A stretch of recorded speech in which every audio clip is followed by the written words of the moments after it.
When I checked the calendar and saw today's Shakedown was going to launch April 1st, I thought, oh crap, I don't want to do any April Fool's jokes. Then I watched last week's racing and realized I'm covered. There were enough fools to take the pressure off me.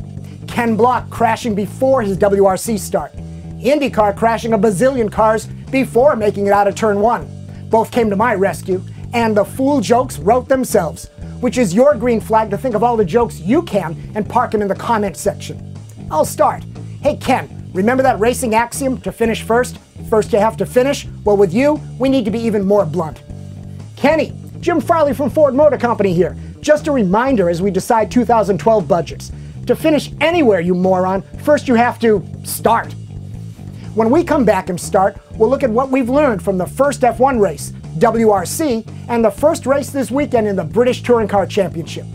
Hey, here's an April Fool's joke. The attendance at the Global Rallycross event was a huge success. Look at the picture. Get the joke? My dad drilled into me that if you're going to do something, make the total effort to do it right. Try to be the best. Then I'd work my ass off 100% and just come up average. At which point he would say, but if you didn't try that hard, you wouldn't have accomplished what you did. Which only made me more depressed, but more driven to get better. It's a style that drives JF nuts, so you can thank me for that. What the f am I talking about? Everything you need to know about last week's F1 race. Red Bull's total effort to remain the best comes down to 3 things that we know about. God knows what they're still hiding. Number 1, the tactical use of no KERS is a big thing. Screw the gentleman's agreement that all teams run the weighty KERS in 2011. Red Bull is here to win and figured out that even with the mandated weight distribution of 53 to 54% rear, 47-46% front, by taking out KERS, RB has more flexibility to move ballast around the car to max out car performance and tire management. Number 2, the RB exhaust-driven diffuser is the current best solution. And number 3, those front wings are still flexing, making more front grip versus competition. At McLaren, Dad's total effort mantra didn't get them P1, but speed, reliability, and P2 was a showcase of what hard work gets you, and definitely more than an average result. I'm going to go out on a limb here and say the Schumacher era is over. In qualifying, when he needed the lap and only 2/10 to get into the final qualifying session and didn't do it, I felt the mystical magic of Mike had just vaporized into history. Then Barrichello and maybe Heidfeld laid waste to the value of old guy experience with their, that's not how you do it, qualifying and racing. F1 team owners turned to Perez and Petrov results, and then the grid sheets of the junior classes to find more young talent. And all that new F1 tech? Derek suggested on Monday's FLD I'd have an answer. I don't. Jury's still out. But if you can negate the speed of the movable drag reduction wing by defending with a bang of the KERS button, what's the point of all this? Next race, Malaysia, has longer straights and may give different results. But I gotta think by race 3, rules adjustment will be made. How about when you hit the DRS button, it automatically engages KERS, and rule that you can't defend with KERS in the wing zone on the track.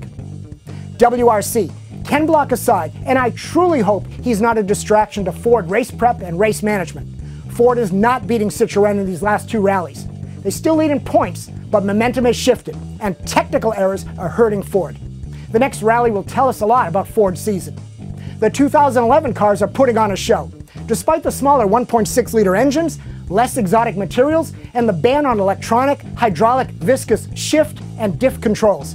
But are the cars faster than last year?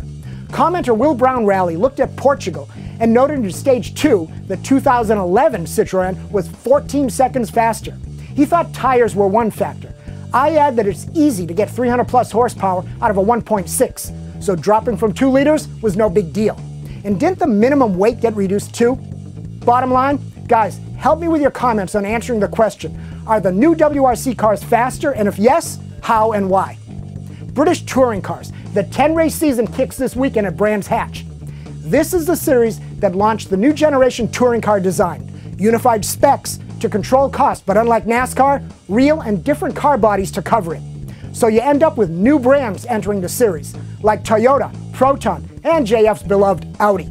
But it's the new Ford Focus that looks awesome, and the Chevy Cruze could be the favored car. In World Touring Car, the start of the turbo era arrived with Cruze taking 1, 2, 3 in race 1 and P1 in race 2, beating BMW.